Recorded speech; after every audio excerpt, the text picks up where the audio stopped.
looking at footage of Venezuelans after the death of Hugo Chavez, a longtime leader of the country, and it was also certainly there was some relief, a great deal of relief in Venezuela, but in Hollywood mainly mourning from the loss of Mr. Chavez. I think we're going to show a bunch of quotes from Twitter, various people in the entertainment industry, directors, actors, etc. Okay, here we go. So this is Oliver Stone. I mourn a great hero to the majority of his people and those who struggle throughout the world for a place. Great hero for Mr. Stone. We'll show some of the other ones. Michael Moore sort of predictably weighing in.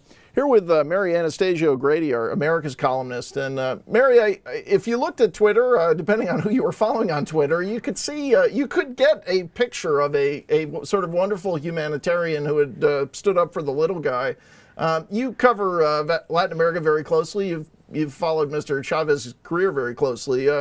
What should people know about him, and what his rule there meant for the little guy, for the average person? Well, it's interesting to hear Oliver Stone mourning for Hugo Chavez, and the first question I think of is, does he mourn for the 73 deaths per 100,000 that Venezuela, the murder rate in Venezuela is right now? I mean, that's an incredibly high murder rate. Brutal.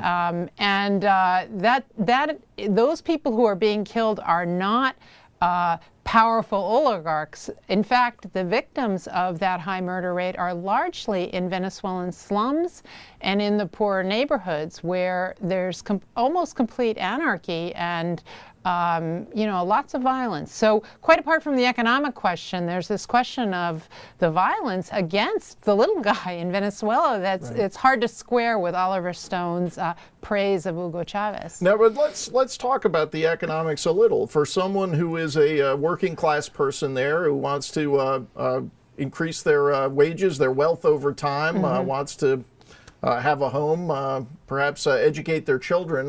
What has the Chavez era meant for the folks economically? Well, I think that if those are your goals in life, you need to become a Chavista. Because if you are a loyal member of Chavez's party and climbing up in the party, you're probably a beneficiary of the kleptocracy that's been going on for the last 14 years. But if you're outside that system, not so much. Right.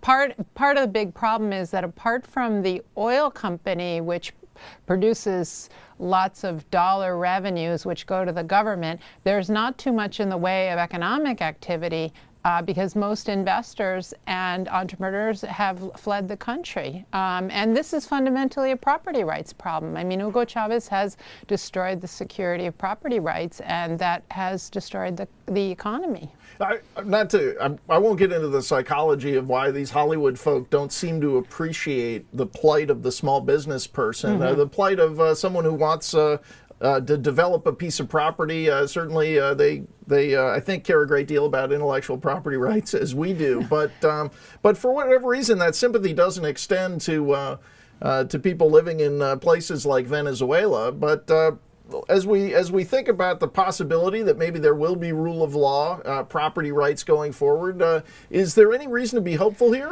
or do you expect another thug like Chavez? Well, I'm not particularly hopeful just because there's a military government in place, and military governments don't all of a sudden just throw up their hands and say, okay, let's make everything free and fair again. There's a lot of money for them, for the beneficiaries of that system, and a lot of incentive for them to keep things the way they are. So on top of that, because you have the oil company in the hands of the government, it has a lot of resources. So I think that any kind of pushback to try to restore democracy will be very difficult. I think that it may come if you have a real economic crisis in Venezuela, which could happen.